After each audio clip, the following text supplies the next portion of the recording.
আম্মু বলো, আমি যে লাইব্রেরিতে। তোর বাবা জানি কেমন করছে, মনে হয় টপ করেছে। কি বলছো? আমি এক্ষুনি আসি। আই সি যে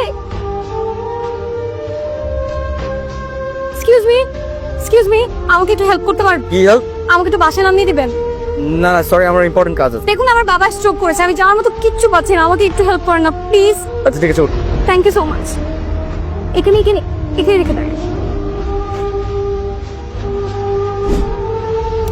দুজন না হয়তো তুই দিদি চলে আসবে।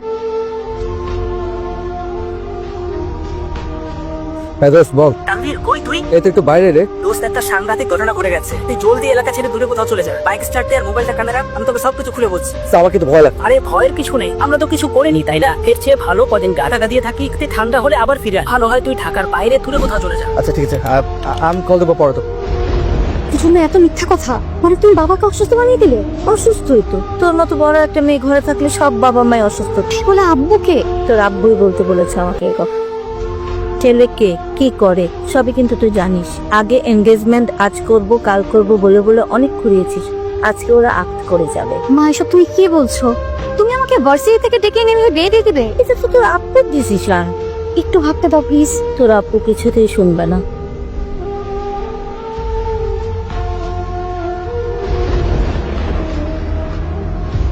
হ্যালো, ভালো টাইমে কল করেছি, আমি তো এখনই ফোনটা বন্ধ করে ফেলবো। তোর কাছে কি আননোন নাম্বার থেকে কল আসছে? আসছে, এক কাজ কর, সিমটা খুলে ফেলে দে, তোকে ট্র্যাকিং করে খুঁজে ফেলবে। আছি আচ্ছা ঠিক আছে। কি এক মুসিবত বলতো, তো কিসের মধ্যে পড়লাম, শেষ পর্যন্ত একটা খুনের মামলায় ফাঁসলাম। এখন সাদোস আইসে কখন কি হবে সেটা কেউ আগে থেকে বলতে পারে না। আচ্ছা তুই কোন দিকে যাচ্ছিস? বরিশাল, যদিও তেমন ভালো কিছু চিনি না, তারপরও উঠে পড়লাম।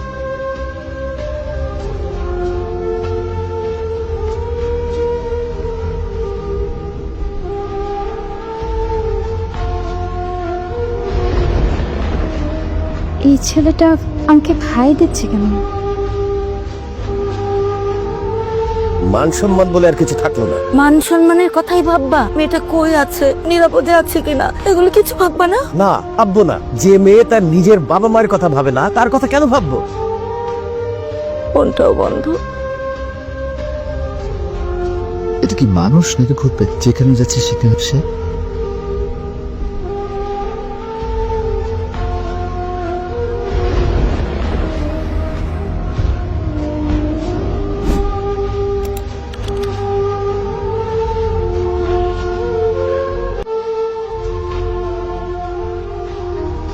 কি হচ্ছে এখানে? এ না মানে আপনি কেমন বেকারে ঘুমিয়ে পড়েছিলেন, ভাবলাম বালিশটা আপনাকে। আপনাকে কেউ বলেছে বালিশ দিতে? আর আপনি আমাকে ফলো করছেন কেন? আমি কেন আপনাকে ফলো করবো? আমি তো আপনাকে ভালোবাসেন তাই তো? মানে প্রথম দেখাতে প্রেমে পড়ে গেছেন, না চাই তো আমার সামনে এসে পড়লে তো এমনটাই।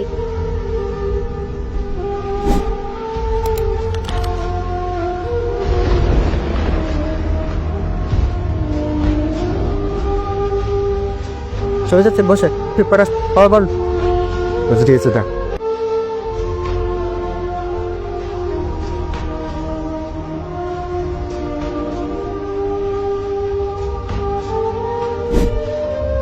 বিড়াল তো গায়ে ধরি, কাঁটাটা নিয়ে যাস। আপনি কাজ করুন, যে হাত গোল গোল করে গিলে ফেলে চলে যায়, একবারে গিলে ফেল চলে যায়, গোল করে। আছে থ্যাংক ইউ। থ্যাংকস আমাকে না, বেড়ালকে দেয়। কেন? কারা তো বেড়ালই নিল। ও, হেল্প করেছেন বলে এখন ভাব দিবেন না প্লিজ। আচ্ছা, আর আপনারা যে হেল্প নেওয়ার জন্য মিথ্যা বলেন সেটা কিছু না। আপনার মনে হচ্ছে আমার গলায় কাঁটা বাঁধেনি, মানে আমি মিথ্যা কথা বলেছি? বাইকে চড়ে তাড়াতাড়ি বাসায় যাওয়ার জন্য বাবার স্ট্রোক সাজানোর নাটকটা নিশ্চয় মিথ্যা ছিল। অসুস্থ বাবাকে রেখে সেই জার্নি বাই লঞ্চ করতে আসবেন, তাই বলে আপনি বাসা থেকে এভাবে পালিয়ে যাবেন? কাজটা কি ঠিক হলো? বাবা মা যা করলো সেটা ঠিক ছিল? ভার্সিটি থেকে নিয়ে আমাকে বিয়ে দিয়ে দিবে?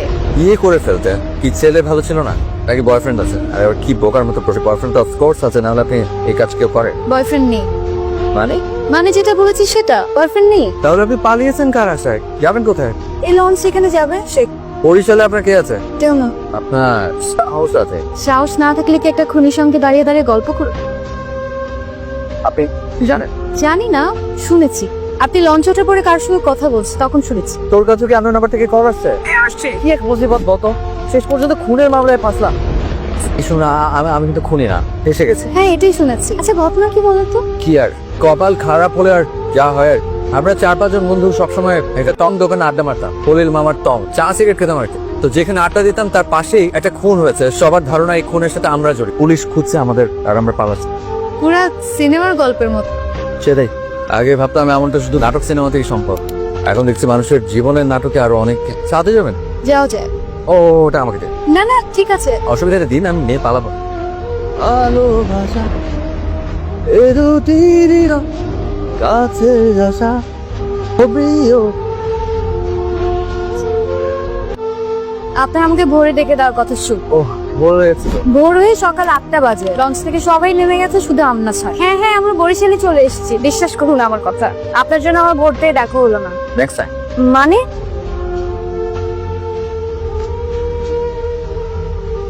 এখন আমরা কোথায় যাব? যেটা পর ঠিক করবো। প্রচন্ড খিদে পেয়েছে, আগে ভালো কোনো একটা রেস্টুরেন্ট দেখে খেয়ে নিই, তারপর। আর খিদে লাগলে আমার ব্রেন কাজ করে না। ব্রেন এখন ভালো কাজ করবে। বলুন, কি জানতে চান? কি করবো এখন? প্রথমে আপনি বাসায় কল করে জানাবেন যে আপনি ঠিক আছেন, তার জন্য কোনো টেনশন না করে। আর আজ রাতে আপনি ঢাকা ফিরে যাবেন। বিয়ে তো এখন আমি যাবই। আম্মু আগে জিজ্ঞেস করতো আমার পছন্দের কেউ আছে কিনা, আর এখন তাদের সামনে দাঁড়িয়ে আমি বলতে পারবো হ্যাঁ আছে। আচ্ছা, আপনি কি আমার সঙ্গে ঢাকায় ফিরবেন না? মাথা খারাপ, এখন গেলেই ধরা। আগে পরিস্থিতি একটু ঠান্ডা হোক। কিন্তু আপনি এখানে কোথায় থাকবেন? গেলে মানুষ একটা না একটা ব্যবস্থা হয়ে যাবে। আপনি এখানেই বসুন, হ্যাঁ আমি জাস্ট কিনে নিয়ে আসছি।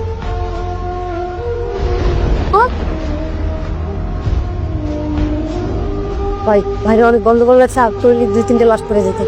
কারা কারা? কইতে পারলো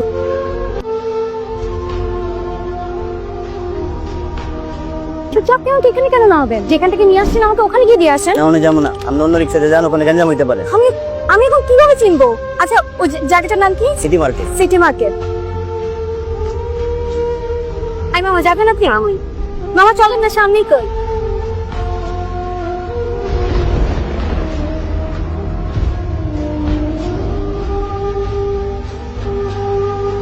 আচ্ছা, তাহলে এই ঘটনা। তুই কি এখন ওই ছেলেকে খুঁজে পাওয়ার আশা করতেছিস কোনো কারণে? জানি না আপু, কিন্তু মন বলছে দেখা হবে আমাদের আবার। আচ্ছা শোন, আমাদের এলাকায় একটা ঘটনা ঘটছে, জানিস কিছু?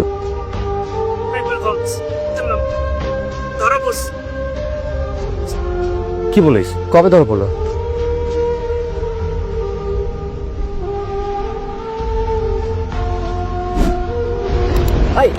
সত্যি কথা বল, তাহলে মেরে তোর হাড্ডি গুঁড়ো করে দেবো। স্যার আমি যেটা বলছি সেটা সত্যি স্যার। স্যার ওর সাথে আমার লঞ্চে দেখা হয়েছে, তারপর বরিশাল ওকে হারিয়ে ফেলি। ঠিক করে বরিশালে হারালে তুই ঢাকায় কি করিস? নাটক সাজাস। সত্যি কথা বল, মেয়েটা বেঁচে আছে নাকি মেরে ফেলেছিস? বল। আমি মেয়েটাকে ভালোবাসি স্যার, ওকে খোঁজার জন্য ওর বাড়ির সামনে এসেছি। আমাকে কেন ভাবে স্যার? তুই কি বোকা? বাসার ঠিকানা তো অ্যাটলিস্ট রাখবি। আমি কি জানতাম কেন আমাকে হারিয়ে ফেলবো? হ্যালো, সালাম খালাম্মা। ওয়ালাইকুম আসসালাম। কেমন আছিস মা? জি খালা, ভালো। আপনারা ভালো? আমি কেমন আছি? পৃথিবীর কথা খুব মনে পড়ে। ও কল দিলে আমাকে একটু জানাস? জি খালাম্মা। বলছে না 100টা মিথ্যা কথা বলার লাগলো। তারা ওয়াশরুম থেকে আসে, তারপর বলছি কি বলো। তিথির কোনো পছন্দ ছিল কিনা নিতুকে একটু জিজ্ঞেস করি তো। হ্যালো নানুমণি, তোমার মাকে একটু দাও না। মা তো ওয়াশরুমে গেছে, তিথিকে দে। তিথি খালামণি তোমাদের এখানে? নিতু, তুই এটা কিভাবে করলি? ও নিষেধ করলো তোকে আর তুই আমার কাছে মিথ্যে কথা বললি? আমার টেনশনটার কথা একটু ভাবলি না?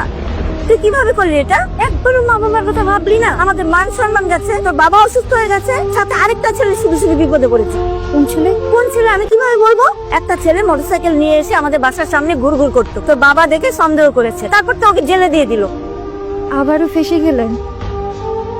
আম সরি। It's okay. আপনি ঠিক আছেন? আপনার তো কপালটাই খারাপ, শেষ পর্যন্ত জেলের ভাত খেতেই হলো। খাইনি, শুধু পানি খেয়েছি। তো পর আপনাকে ছেড়ে দিবে, তারপর বের হয়ে পেট ভরে ভাত খাবে। একটু দায়িত্ব নিতে পারবেন? কি? আমাকে সারা জীবন ভরা পেটে রাখার দায়িত্ব, সারাটা জীবন গরম ভাত রেঁধে খাওয়ানোর দায়িত্ব। আবার ফাঁসতে চান? এবার ফাঁসলে কিন্তু উঠতে দিন।